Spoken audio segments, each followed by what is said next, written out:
menez l'équipe qui a rédigé le rapport sur le strabisme, mis en avant au congrès de la SFO de cette année. Quels en sont les grands chapitres? Les chapitres que nous avons traités concernent l'amblyopie, la correction optique, concernent le problème du strabisme, concernent également le problème du dépistage. C'est vraiment les 4 grands chapitres que nous avons traités. Comment se sont déroulées ces 4 années de travaux? C'est une longue histoire, hein. Le rapport à la Société française d'ophtalmologie est confié au rapporteur 4 ans avant sa présentation devant la Société française d'ophtalmologie. Pour ce rapport, nous avons été je me suis associé à 2 co-rapporteurs, le professeur Claude Speg et le professeur Daniel Denis, et nous avons également été un groupe de 30, donc 27 collaborateurs, pour rédiger l'ensemble de ce rapport. C'est vraiment une œuvre de longue haleine et c'est une œuvre totalement bénévole. Pouvez-vous nous expliquer ce qu'est la vision binoculaire et pourquoi est-elle binoculaire? Alors la vision est binoculaire parce qu'elle est d'abord monoculaire. Il faut une vision monoculaire d'excellente qualité pour construire une vision binoculaire. Donc sur la vision binoculaire, le cerveau va construire une nouvelle sensation qui est la vision stéréoscopique. Et toute l'enfance, le petit homme va faire des expériences pour que le monde réel colle avec son monde construit par son cerveau. C'est tous les processus d'acquisition de la petite enfance. Et le cerveau construit donc un nouvel espace qui n'est pas perçu, puisqu'il n'est perçu que plan par l'œil droit et plan par l'œil gauche. Et ce nouvel espace est perçu en relief quand tout fonctionne bien. Ce qui explique que la première année de vie est très importante. Il faut bien comprendre que dans ce processus, il y a 2 éléments. Les processus génétiques, c'est la base, et des processus acquis, qui sont aussi importants que les processus génétiques. Et cette expérience que notre petit homme fait dans les premières années de vie, et en particulier dans sa première année de vie, est absolument essentielle. C'est là que se construisent les bases du sens du relief. Y a-t-il suffisamment de contrôle lors de la première année? Alors, le dépistage peut-il être réalisé pendant la première année? C'est déjà une première question, et je crois qu'actuellement la réponse est non. On ne peut pas mettre en place un dépistage systématique pendant la première année, car les méthodes que nous avons à notre disposition ne sont pas assez performantes. On ne peut mettre en place un dépistage véritablement performant qu'un petit peu plus tard, vers 3 ans, 2 ans et demi, 3 ans, 3 ans et demi. En France, nous avons une surveillance des petits-enfants qui est tout à fait remarquable, puisque dans le carnet de santé, il y a 20 visites de prévues jusqu'à l'âge de 6 ans. Donc c'est un nombre qui est considérable, et ce nombre est déjà un effort important de la collectivité. À ces contrôles se surajoutent les visites de PMI, les visites préscolaires, etc., etc. Donc nous avons déjà un cadre important de prévention.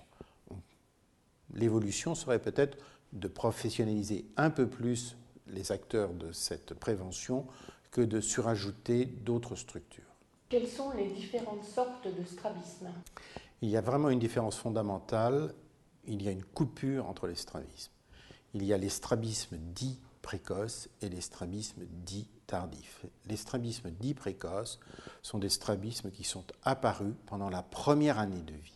Et les strabismes dits tardifs, ce sont les strabismes qui sont apparus à partir de la 2e année de vie. Entre 1 an et 2 ans, il y a un chevauchement des populations. Avant 1 an, ces enfants n'auront jamais de sens du relief et on ne pourra jamais vraiment les guérir de leur strabisme. Le strabisme ne sera pas visible, mais ils n'auront pas de vision stéréoscopique. Après 2 ans, on peut améliorer la situation de façon importante au point qu'une vision binoculaire puisse s'installer. Il y a des adultes qui ont des strabismes qui apparaissent. C'est une population qui est extrêmement étroite. La majorité des strabismes de l'adulte, enfin l'immense majorité des strabismes de l'adulte, ce sont des strabismes de l'enfance. Aujourd'hui, quelle est la prise en charge du strabisme? Alors la prise en charge du strabisme est d'abord le port de la correction optique totale, c'est-à-dire un équipement optique qui corrige complètement et parfaitement tous les défauts optiques de l'œil. Deuxièmement, c'est d'assurer à chaque œil une excellente acuité visuelle. Donc ça, c'est la prise en charge de l'amblyopie. Cette prise en charge de l'amblyopie va se faire par des techniques comme l'occlusion, les surcorrections optiques unilatérales ou bilatérales, enfin il y a différentes techniques qui vont permettre d'obtenir la meilleure acuité visuelle possible au niveau de chaque œil. C'est-à-dire la meilleure acuité visuelle, c'est l'iso-acuité au niveau de chaque œil. Donc à partir de ça, c'est la première étape. Et puis, si la déviation persiste et si elle est importante, il faudra envisager une solution chirurgicale. Alors, solution chirurgicale qui peut nécessiter plusieurs interventions, car le strabisme est une maladie qui évolue dans le temps. Et ce qui était vrai à 6 ans n'est pas obligatoirement vrai à 20 ans. Donc, il faut bien que les patients aient conscience que plusieurs interventions peuvent être nécessaires au courant de leur vie. Vous avez invité les orthoptistes à la présentation du rapport. Comment travaillez-vous avec eux? Les orthoptistes sont des collaboratrices absolument indispensables dans la prise en charge de l'enfant strabique. La prise en charge d'un enfant strabique, c'est toujours la collaboration entre un ophtalmologiste et un orthoptiste. Ces deux éléments, ces deux professionnels travaillent ensemble, la main dans la main, pour la meilleure prise en charge de l'enfant. Je crois que c'est absolument essentiel. Quel est le rôle de l'opticien? Quels conseils peut-il donner aux parents de jeunes enfants atteints de strabisme? Alors, l'opticien a également un rôle fondamental, puisque la paire de lunettes et la correction optique sont la base de la prise en charge d'un enfant présentant un strabisme. L'opticien doit proposer des lunettes de qualité, résistantes, bien portées, adaptées aux spécificités de l'enfant, car l'enfant n'a pas le même visage et n'a pas le même regard que l'adulte. Et de plus, les verres doivent être adaptés aussi aux problématiques de l'enfant.